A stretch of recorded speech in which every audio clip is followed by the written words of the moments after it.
Најмалку 50% повисока дневница, па дури и можноста таа да оди до 100 или 200% за работниците кои ќе мора да работат во недела, откако и официјално ќе стапи на сила новиот закон. Во законот за работни односи, сите оние есенцијални дејности кои се утврдени дека може да работат во недела, викаме да добијат минимум 50%, а со соглас со колективен договор тие 50% може да станат 100, 150 и 200.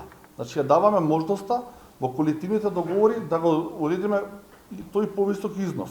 Се уште не е дефинирано за кого недела сепак ќе биде работен ден. Според ССМ во Македонија има околу 40 дејности кои за економијата е неопходно да работат постојано.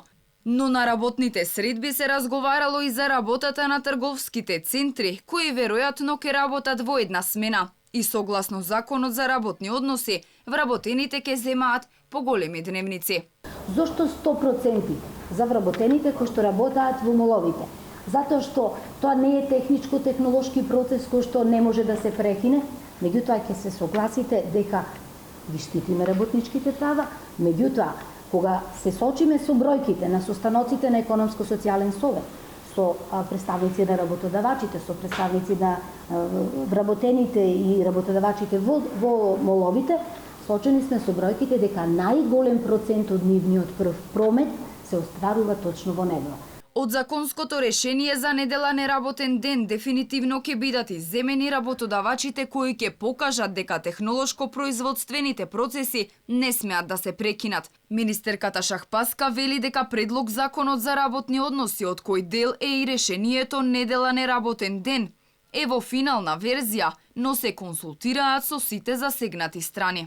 На денешната средба помеѓу Шахпаска и Сојузот на синдикати на Македонија се разговарало и за работничките права, барањето COVID-19 да биде професионално заболување и отсуствата 100% да се исплаќаат, да се воведе колективен договор за здравствените работници и да користат годишен одмор во траење до 36 работни дена и да се изнајде решение за драстичното зголемување на работниците кои земаат минимална плата, чиј број од 30.000 во време на пандемија скокна на повеќе од 100.000.